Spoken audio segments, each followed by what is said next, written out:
شده یه خارش اذیتتون کنه که هیچ جوره هم خوب نشه؟ شاید تو جاهای عجیب غریبی مثل دست‌ها، پاها یا حتی کمرتون باشه.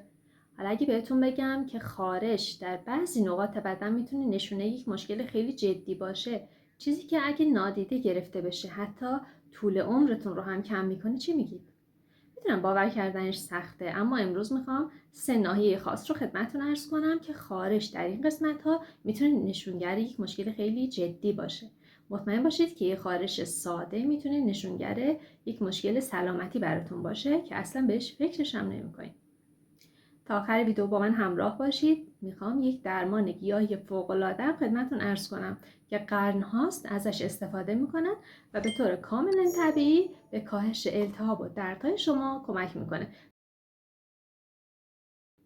دوستان عزیزم سلام. بخشی هستم، محقق سبک زندگی سالم و تکنولوژیست جراحی. ابتدا از یک چیزی شروع میکنیم که شاید تجربه هم کردید: خارش دست و پا. این مورد نشون میده که شاید پوستتون خشکه یا به چیزی آلرژی دارید، اما باید بدونید خارش در این نواحی میتونه نشونگر گردش خون ضعیف یا مشکلات قلبی باشه. قلبتون میتونه ریشه این خارش آزاردهنده باشه. وقتی قلبتون خون رو به طور مؤثری پمپ نکنه، میتونه مشکلات گردش خون در اندامهای انتهایی مخصوصا دست‌ها و پاها ایجاد بکنه. این اتفاق در افرادی که مشکلات نارسایی قلبی یا اختلالات عروقی دارن بیشتر دیده میشه. وقتی گردش خون مختل بشه، بدنتون اکسیژن و مواد مغذی مورد نیازش رو دریافت نمیکنه و سموم در بافت‌ها تجمع پیدا میکنن. این تجمع میتونه باعث التهاب، خارش و حتی سوزش پوست شما بشه. حالا اگه این موضوع براتون آشناست، وقتشه که به بدنتون توجه بیشتری داشته باشید. خارش میتونه درخواست یک کمک باشه و نشونه این باشه که قلب یا سیستم گردش خون شما تحت فشار هست. اما یه نکته مهم، فقط خارش نیست، علائم دیگه‌ای هم هست که باید بهشون خیلی توجه بشه. اگه دست و پای شما متورم شده، به خصوص مچ پاهاتون یا پایین پاهاتون، این یک علامت هشدار هست، به این معنا که بدنتون مایعات رو در خودش محبوس میکنه، نگه میداره و قلبتون به طور موثری پمپاژ نمیکنه. این علائم رو با خستگی غیرعادی، تنگی نفس، مخصوصا وقتی دراز کشیدید هم ترکیب بکنید. همه اینها نشونه این هستن که ممکنه قلب شما مشکل داشته باشه. پس اگر این علائم رو دارید، نادیده نگیرید و خیلی مهم هستش که به پزشک مراجعه کنید و این موضوع رو بررسی کنید. بریم سراغ دومین جایی که خارش اون قسمت نشونه یک مشکل سلامتی جدی هست: کمرتون و به طور خاص ناحیه اطراف کلیه ها. اگر تا حالا خارش مداوم در این ناحیه رو تجربه کردید، میتونه بیشتر از یک ترکیب پوستی باشه. نشونه این باشه که کلیه هاتون به درستی کار نمیکنن.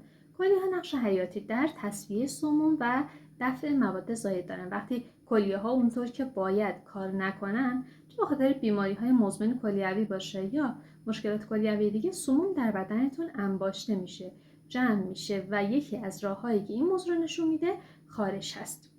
این خارش معمولی نیست. معمولا یک خارش عمیق و مداوم هست که با خاروندن خوب نمیشه. فقط خارش نیست که باید بهش توجه کنید. اگر پا، مچ پا یا صورتتون هم متورم شد، یک نشونه خیلی خیلی جدی هست که کلیه ها ممکن هست در دفع مایعات اضافی از بدن مشکل دارن و درد کمر رو هم بهش اضافه کنید. اگه درد کمر دارید، به خصوص نزدیک کلیه هاتون، میتونه نشونه دیگه ای از مشکلات کلیوی باشه که این درد گاهی اوقات با دردهای عضلانی اشتباه گرفته میشه. اما اگر با خارش یا تورم همراه بود، وقتشه که به طور جدی‌تر و بیشتری پیگیرش باشید. اگه ادرارتون هم بوی غیر معمول داره، کف داره یا خون در اون هست، میتونه نشونه مشکلات کلیوی باشه. سموم رو به خوبی تصفیه و دفع نمیکنه. اگر مشکلاتش برطرف نشه، میتونه منجر به نارسایی کلیوی بشه که به دیالیز و پیوند کلیه میتونه منجر بشه. پس هر کدوم از این علائم رو همراه با خارش کمر داشتید، حتما و سریعا به پزشک مراجعه کنید.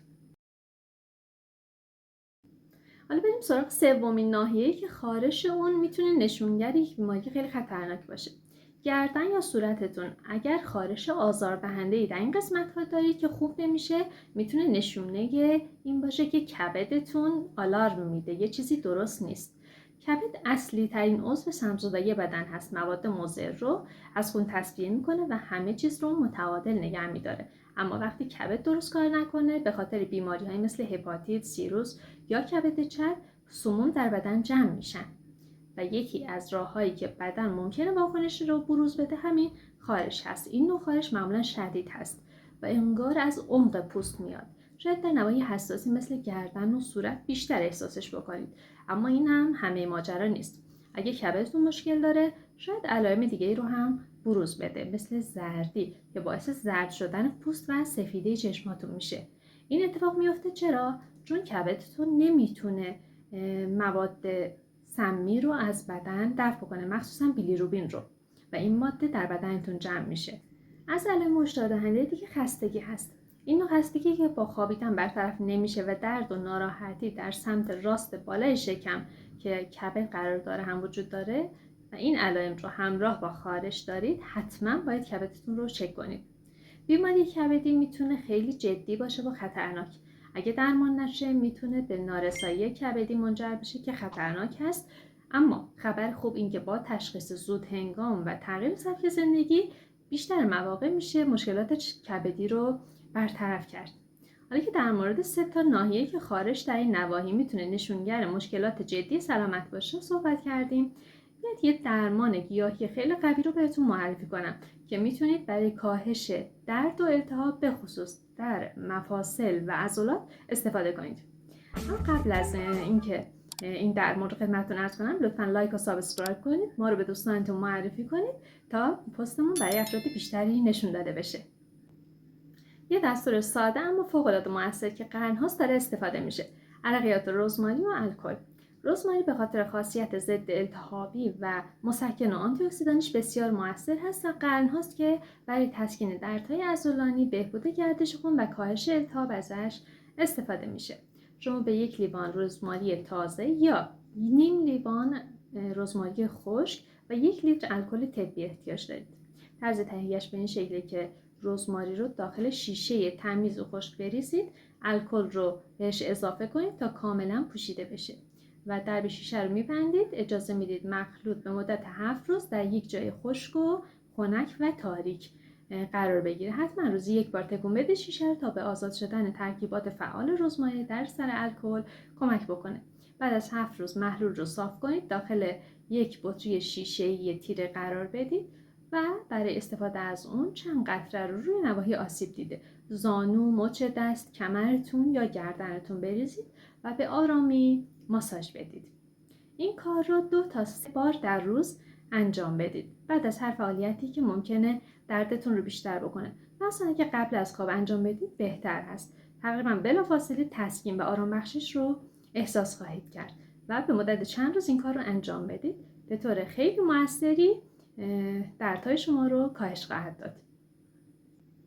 دوستان عزیزم، در کل خارش بدن، مخصوصا در نواحی دست، پا، کمر، گردن و صورت که خدمتتون عرض کردم، خیلی مهم هستش و نشانگر این هست که در بدن ما یه چیزی درست نیست، یکی از ارگان‌ها درست کار نمی‌کنه و مخصوصا کبد رو در این قضیه باید خیلی جدی بگیریم و اگر یکی از این مشکلات رو داشتین حتما از طریق پزشک پیگیر معالجه‌مون باشیم.